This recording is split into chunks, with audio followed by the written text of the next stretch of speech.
Hey, thanks for tuning in. My name's Sterling Alexander. I'm your Tactical Advisor. Welcome to the Tactical Advisor podcast. Today I'm talking with my friend Donny Flow.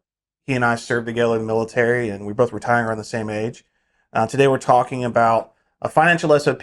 What is a standing operating procedure in the military and how that applies to your finances? A quote that I always thought of when I think SOP is, failure to plan is a plan to fail. So what are your thoughts on that? I think that is 100% correct, and not just in the military field, but in a lot of the things that we do in the civilian world. I never thought of actually applying it as an SOP to help guide my financial decisions. So I think this is an interesting way to apply an SOP. I jumped in as a financial advisor now since we got out. Leaning on my experience, it's like, well, if you have a plan, what does that look like? I mean, obviously, people sit down with advisors all the time. I immediately thought of an SOP. Right? I'm sure a lot of people have good plans out there, financial plans out there, but the idea of an SOP, which I always thought was cool, and anytime I worked into a position, especially, and you and I were in some similar positions at the time, is you always want to leave your position better than where you found it. Mm-hmm. So one cool thing I used to try to do was try to refine the SOP. Tell me if I'm right or wrong on this, but I always looked at SOP as if I was suddenly a supervisor and then suddenly you were a supervisor backfilling me when I moved on to another position. True story. How would you do that handshake to where if I was suddenly gone, how would you run the machine, run the business, run the company, run the platoon, run whatever, run your household seamlessly without any skips, without any gaps? I mean, what is that? What do you call it? That glue holding that together. What is that? The SOP?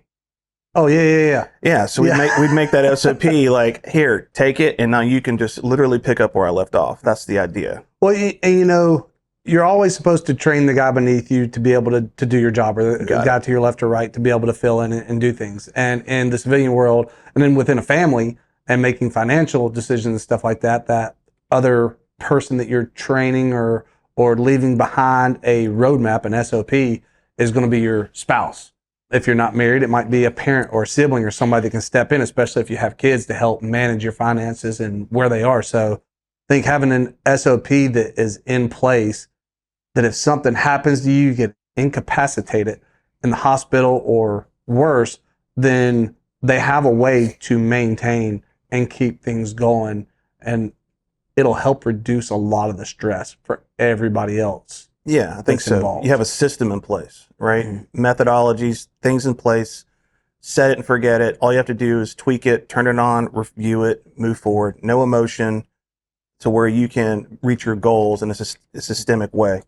All right, so the key question about having an SOP is, if someone was to take over your finances tomorrow, could they operate without you? Now, that sounds, no. Well, then you need an SOP. They couldn't even get into my bank account. My wife would be like, "Where's the money?" Oh, there's my point. My point driven home. So an SOP obviously is like, let's say you get sick, you get hurt. I have a friend of mine actually that he just went down in the hospital with some pretty tragic surgeries. Family's in chaos right now. Who takes over the finances if that was to exceed, if he was incapacitated longer than a month or a week or weeks or months or, God forbid, a year, Passwords, accesses, what's automated?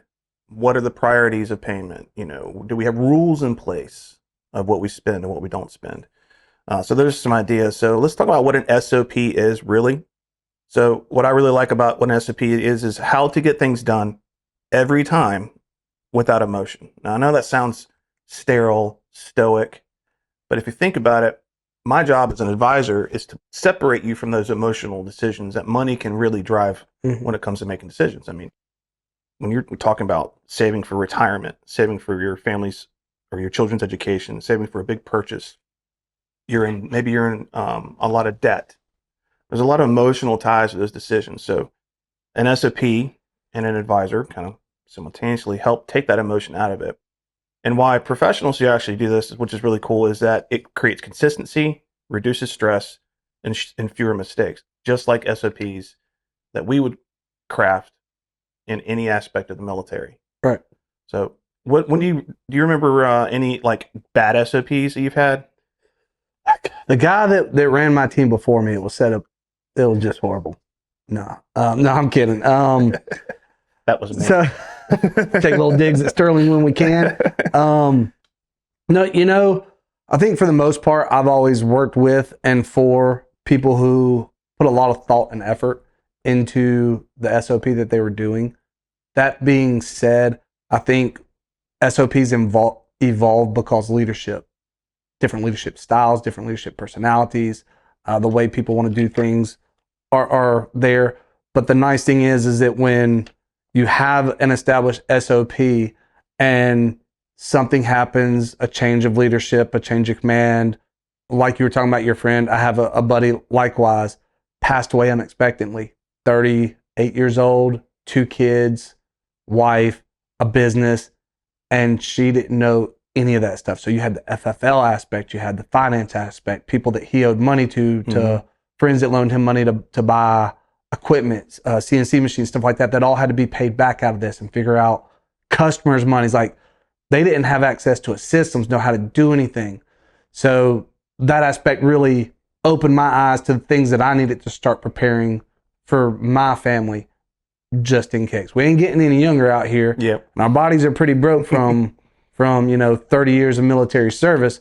So I think that having an SOP and doing things where you, like you said, I've started working on having a spreadsheet for all the passwords to all the websites and to pay the bills and stuff like that. Luckily, in my family, when we started our bank accounts when I was younger, we all started them under my parents' name, right? My dad's name is on the accounts that we opened up when we were 14, 15, getting our first jobs and stuff. Still on there. Yep. So my dad has access to everything regardless, to help make sure that all of our bills get paid and stuff. And that wasn't set up that way. But my wife doesn't have access to it. And that's going to create a stress for her. So doing those kind of things to create a strong SOP, I think it's something that's opened my eyes. My buddy passing away and well, you hit on a good point. And the next point I have here is why people don't normally have a financial SOPs, because they rely on things like memory, simply their motivation. You know, maybe they don't feel like crunching the numbers one month. Maybe they'll skip a month. Gut feelings in the market. You know, they don't have rules set in place to follow to keep themselves disciplined and focused. So decisions you're making, not only for investing, but how to spend, those aren't defined. And then, of course, we live in a world, right? And so life changes. And if you don't have a system in place, then only thing that can follow after that, like you just mentioned, like my friend right now, it's chaos follows. Mm-hmm. So to mitigate that, you know, you want an SOP in place. So money decisions are often made when people are tired, emotional, and reactive. And so an SOP helps prevent that. Mm-hmm. Let's see here. So, all right, we know what an SOP is. We know why most people don't have an SOP. So let's talk real briefly about some of the core sections of an SOP. So we've got about five sections here. So we have income, spending, saving in emergency, investing, and protection. Income basically is, you know, you have basically a section of your SOP that shows you how we're going to handle the money we have. So how money comes in, where it's coming from, obviously, where it goes first, so a priority of spending, what gets automated, what are the things we can set up through our technology of banking these days from our phones, which is nuts. I never thought we'd be doing like absolute everything from our phones. It's crazy. And then like what happens when we have a little bit of side hustle money come in, or a bonus, or maybe a really awesome tax return, hopefully, knock on wood, this year. Then, of course, you have spending SOP. What is allowed? What's required? Discussion among the family, right? What gets reviewed monthly, and what non-negotiables versus flex spending. Those are some ideas you can have in that. Do you have anything like that in your household, or do you guys chat, or do you just make the calls? In my household, we actually have 2 separate. And you have your business too, right? So, yeah. So I've got multiple businesses. I've had multiple businesses. I just shut one of them down. But the businesses finance, the home finances. My wife has her own finances. We don't mingle the money. We don't have a joint account or anything like that. But I'll tell you, you said something a second ago, which is the gut feeling. And I have done that. I didn't used to be this way. I used to have my check register, wrote down everything as I did it, went and balanced my checkbook, everything, which is a huge part of having a financial SOP, is knowing where that money's going and where it's been and how much you have in there. And somewhere over the years, I shifted. to working off the gut. Yeah, I did this, I did that. Yeah, I should have this money in there. And then I look at my account, I'm like, what the? Yep. Like, what just happened? So I think stuff like that, looking at the paycheck, when you're talking about that, planning things out and having an SOP in place. And one of the things that immediately popped in my mind, especially like with the cold weather we're having right now and the price of energy going up. So like I have propane in my house, and during the summer, I don't have a propane bill for 6 months of the year. But come in now, and it's $800 a month. So I come down and I get into the winter months, and now that's a huge spike out of the income versus during the summer. I didn't plan for that, whereas I should be taking that average amount, dividing it out across the months, and setting that money aside and having that SOP in place to help balance out my thing, so I'm not also going hammered. from our typical military paycheck to 1099, which we're not used to. So that's so maybe our SOP needs refinement. So the third point here I'd like to get to is saving in emergencies. Obviously, if we can get ahead, that's a sweet spot. So emergency fund rules, what triggers using some emergency funds, how it gets replenished when you have to spend it up, and where savings live. So you don't want that necessarily mixed in with your investments. Maybe you want a more liquid, nice higher yield savings account. And then you have your investing SOP. So after all the household stuff's done, because most of this stuff is mostly budgeting, right? How do we do our contributions? How do we allocate? What is our rebalancing schedule, and what not to react to? So like, how do we handle ups and downs in the markets, news announcements? It's very turmoily right now. Turmoily is even a word. And then protecting our finances. So it's like insurance, estate planning basics, beneficiaries, life insurance. What are we looking at there? So there's a lot to really consider. And we think we all have it under control because, like you said, gut instincts. We have it in our phone all the time. But where do you have that core place where you have rules, not only to hold someone else accountable in your stead, but yourself? Yeah, and sadly, the military does a horrible job of helping people prepare for retirement and everything. Yeah. Not just that, but I mean, financial literacy altogether through the schools and through everything else. You learn all kinds of stuff, but you don't learn how to balance a checkbook. You don't learn how to, like, just basic tools of operating adulting. Well, I was actually blessed that when I was younger in my career, didn't have blended retirement system yet. That came out in 2015. I think they had TSP. TSP was around. TSP was around. I didn't know much about it. But I did have one person, and I wish I could remember. It was somebody at the unit, like one of my old unit members from going to AGR, one of the old guys. And he says, how are you saving your money? And I was 23. Oh, I was 23. I was happy to have adult money at that point, right? And so someone said, well, you should start a Roth. And you should listen to this guy named Clark Howard. And as a recruiter, we had tons of windshield time, right? So I started listening to Clark Howard, and I started looking with the Roth. And if you ever listen to Clark Howard, he says Roth like 45 times an episode because he really likes Roth, which is nothing wrong with that. But he was also very strategic, very big on SOPs. Now, he didn't call it SOPs, called it financial plan. SOP, you see it in more the military side of things. We have an SOP at the range. Whether we adhere to or not, that's a funny story as well. Anyway, so what's a financial SOP? What does it do for you? So what I like, summarizing what we've talked about a little bit today is it removes emotion from decisions. All right, that's a big deal when it comes to money. Right, creates confidence over stress because if you have a plan, something happens, you can move directly to that plan and work through the process. Right, gives you no emotions in a direct distance and direction that you need to solve that problem. Prevents lifestyle drift. Now, I'm a sucker for lifestyle drift. We called it mission creep, right? But lifestyle drift or lifestyle creep, same idea, right?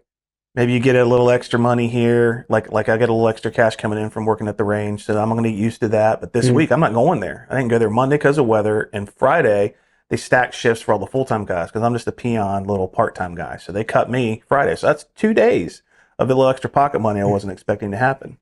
This is probably the most important that we talked about. It allows your spouse and family to operate without confusion, right? So that's a big deal. So what a financial SOP is not, it is not a budget spreadsheet, which I'm sure you have one, I have one, and mine changes all the time. It's a working document. It's not a one-time plan. It's not restrictive. It's not very complicated, right? I'm trying to make this as simple as possible today, talking about this stuff. And it's not something you just set and forget. Why is that, you think? Why don't you just set it and forget it? Any SOP, if you set it and forget it, then that means you're not going to adhere to it. That means And it's circumstances change, right? going by the wayside. You start to drift out, and where the SOP should shift and make allowances for changes in life. Well, let's say we have an SOP set for tax, for helping with tax. Like you have an SOP set in place to mitigate tax liability, and then the tax rules change, and that SOP may not be as effective or out of date. So we have to refine it. So something in here I've also like to chat about is writing it down. How to start building yours, writing it down. Start with rules, not numbers. Right. So in other words, it doesn't matter how much money you make on the side, how much money you make. You need to know what to do with that category of money and review it quarterly for environmental changes, and then update after any major life changes. So let's say like us just got out of the military, big transition. My SOP while I'm in the military and now that I'm out of the military, two different animals. And then also keeping it simple enough to follow under stress. So like, for example, my friend's wife, your friend's wife, if you handed it to them, it should be user-friendly, basic. Anybody should be able to pick that document up and continue with the mission. So really appreciate your time today. Yes, sir. Thoughts today. Enjoyed it, learning some things. Yeah. So let's see here what it says. Some thoughts here are when stress hits, you won't rise to your intentions, but you'll default to your SOP. And we've done that time and time again. Stop winging it. Never need to wing it. Create a plan. Stick with the plan. Financial advisors are pretty good at writing plans. I don't know if you knew that, but that's what we do. Taking ownership, clarity, and preparedness is a lot more important than just setting it and forget it. So I appreciate your time. Yes, sir. So thanks for tuning in. I appreciate it. If anything you heard today hits home with you and you'd like to know more, please reach out. Contact information is in the comments. I'm a financial advisor. That's what we do. We build SOPs, and we'll be happy to help you with yours.